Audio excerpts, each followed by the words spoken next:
दर्शकों मैं आपको बता दूं, जैसे कि मैंने कल अशोकनगर में आपको दिखाया किस तरह से वहाँ 10 से 12 दावेदार मेरे साथ थे। उन्होंने अपना एक तरह से आगे विज़न बताया कि आखिरकार एमसीडी चुनाव में वो किस चीज़ को लेकर फाइट कर रहे हैं, और अगर पार्टी उन्हें अपना कैंडिडेट घोषित करती है तो वो उनका पहला विजनरी एक्शन क्या होगा और पहले वो क्या करेंगे नगर निगम चुनाव के लिए। मेरे साथ वेलकम में मौजूद कुछ लोग हैं। राहुल सुरमा जी हैं जो यहाँ से टिकट की दावेदारी कर रहे हैं, और आपने देखा होगा और भी लोग टिकट की दावेदारी कर रहे हैं, और आम आदमी पार्टी के सक्रिय कार्यकर्ता भी हैं।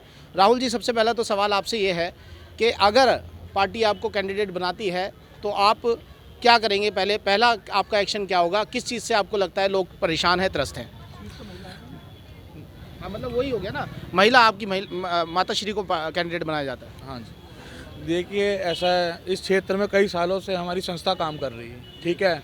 इस क्षेत्र की सारी परेशानियां हमें पता है क्या है क्या नहीं। सड़कों को ले लीजिए, गड्ढे हो रखे हैं इतने, ठीक है, सफाई बिल्कुल नहीं है। बच्चे पार्कों के लिए खेलने के लिए बहुत दूर दूर जाना पड़ता है। स्पोर्ट्स के लिए कुछ ऐसा नहीं है कि जो बच्चा स्पोर्ट्स में इंटरेस्टेड हो तो उसके लिए कुछ यहाँ मिनी स्टेडियम टाइप हो या कोई जिम हो सरकारी, ऐसा कुछ नहीं। आप देख लीजिए, ये हम इस समय रेमाल बिल्डिंग में हैं और यहाँ आधार कार्ड कैंप हमने लगा रखा है दिल्ली सरकार की तरफ से।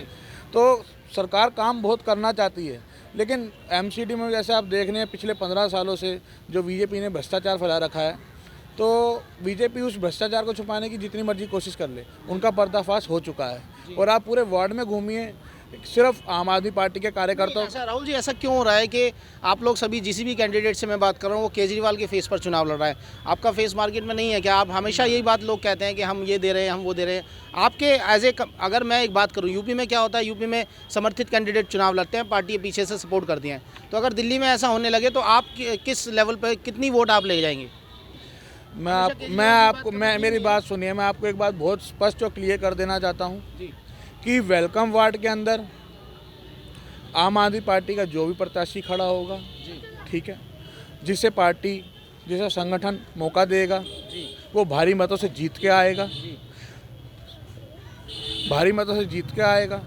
और एक रिकॉर्ड कायम होगा यहाँ पर जो पूरे जमुना पार में जाएगा कि कम से कम 10 से 15 हज़ार वोटों से यहाँ जीत होगी।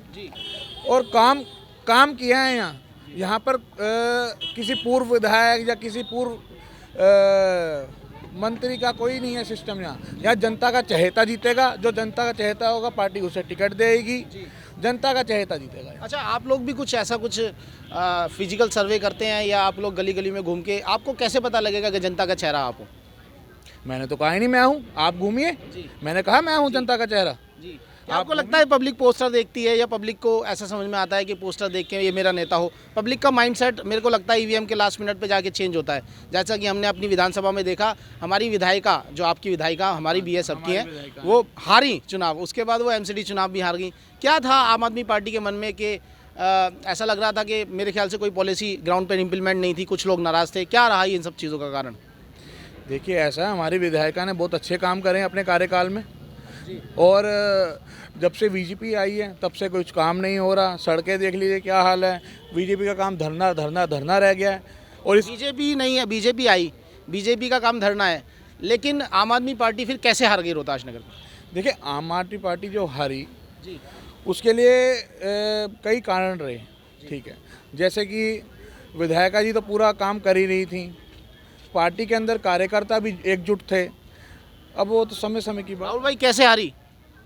देखिए इसमें खाली विधायिका जी नहीं हारी, सीट तो 6-7 हारे हैं, लेकिन कुछ ना कुछ खामियां रही होंगी जिन पे बाद में एनालाइज किया गया है, तो उसमें थोड़ा सुधार किया जाएगा। पूरी दिल्ली में आम आदमी पार्टी की हवा चल रही थी, पूरी दिल्ली में इतने सारे विधायक आ गए आपके, मेरे ख्याल से इस वक्त तो 62 की संख्या में है ना, तो इतने विधायक आ गए, फिर भी हार का सामना रोहतास नगर में मिला। तो आपको ये नहीं लगता कि रोहतास नगर एक ऐसी हॉट सीट है जिसमें भाजपा का वोट बैंक बहुत ज़्यादा है?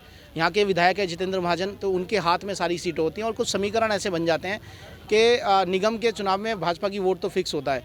आम आदमी का वोटर आपको सबको पता है, इसमें कोई छुपाने वाली बात नहीं है, ऐसा वोटर है जो कि कांग्रेस से शिफ्ट होकर आया है। तो कैसे इस वोटर को थामे रखेंगे? हर बार ये नहीं कह सकते कि आप लोग के फ्री हम लोग देंगे तो ऐसा करेंगे, क्या कहना चाहेंगे जी, बताइए। सबसे पहले मैं भारत न्यूज़ का तहे दिल से धन्यवाद करता हूँ। आज रोहतास नगर विधानसभा के अंदर ये 100वां दिन है जहाँ पर हमने कम से कम 7300 आधार कार्ड की समस्या का समाधान किया है, रोहताश नगर विधानसभा के अंदर। रोहताश नगर का विधायक आज के समय में बीजेपी का विधायक है, जिसके द्वारा आधार कार्ड की जुड़ी समस्या का समाधान करना था। मैं डीएम ऑफिस में बैठता हूँ, जहाँ पर काफ़ी अधिकतर रोहताश नगर के वासी जब वहाँ पर आते थे, सुबह जाके लाइन में लगते थे, 6 बजे जाके लाइन में लगते थे। जब उनको टोकन मिलता था, टोकन मिलने के बाद उनका पता ही नंबर आता था या नहीं आता था। और इसके अलावा मैं आपको बता देना चाहता हूँ, रोहताश नगर के अंदर जब से बीजेपी की सरकार आई है, तब से कुछ भी काम नहीं हुआ है।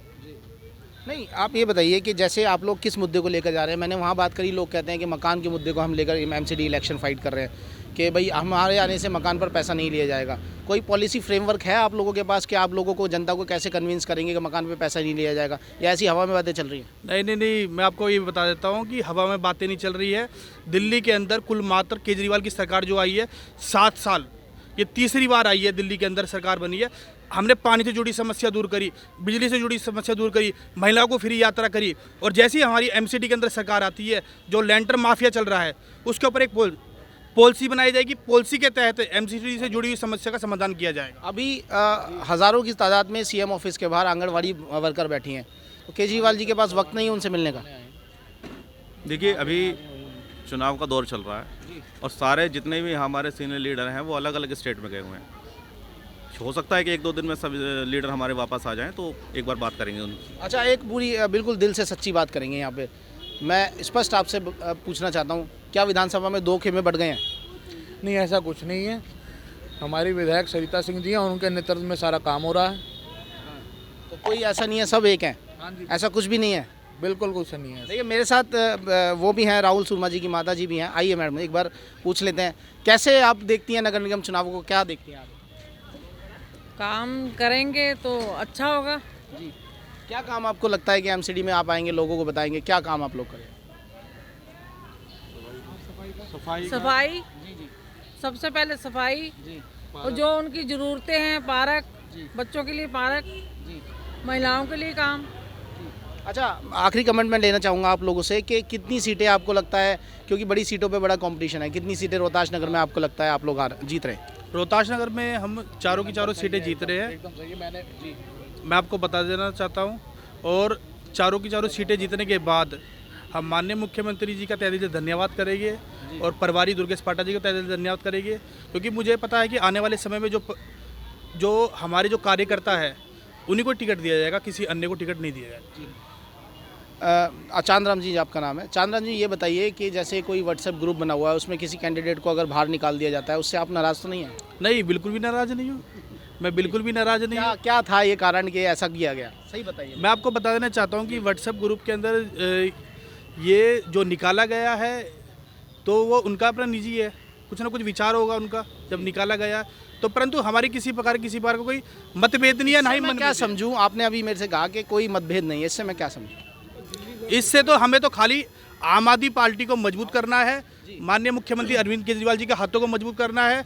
272 वार्ड है दिल्ली के अंदर, उनमें अपना परचम लहराना है। हमें ये व्हाट्सएप से हमारी कोई लड़ाई नहीं है, यानी नाराजगी नहीं है, कोई नाराजगी नहीं है किसी से भी। बहुत छोटा है, क्या बहुत छोटे से ज़्यादा छोटा इशू है। तो यानी कि कोई भी बनाए, कोई भी निकाले, आपको फर्क नहीं पड़ता, यानी आप संगठन। नहीं, कोई दिक्कत नहीं है। हमें तो केजरीवाल जी के हाथों को मजबूत करना है। बड़ी शालीनता से और अच्छा जवाब दिया, ये मैं सुनना चाहता। आपका आखिरी कमेंट क्या होगा कि आप राहुल जी के साथ हैं, आप खड़े हैं, मैं जानता हूँ आपको, आपने कांग्रेस से भी ट्राई किया था, उस टाइम 2012 की मेरे ख्याल से बात है। क्या रहा आपको कि आप इनके साथ आ गए? देखो, इस क्षेत्र के अंदर कोविड के अंदर जब कोई बाहर नहीं निकलता था, कोई देखने नहीं आता था, राहुल सुरमा के परिवार ने घर घर जाके लोगों की मदद करी है, ऐसे टाइम पे मदद करी है। और आज लोग इनको भूलते नहीं है। पूरे वेलकम के अंदर, पूरे रहमान बिल्डिंग में, सुभाष पार्क में, मोहन पार्क में, नवीन शास्त्र में, इन्होंने कोई घर, कोई परिवार ऐसा नहीं छोड़ा जिस घर से ये जुड़े ना हो, जिससे इन्होंने जाके ये ना पूछा हो कि आपको कोई ज़रूरत है, कोई परेशानी है।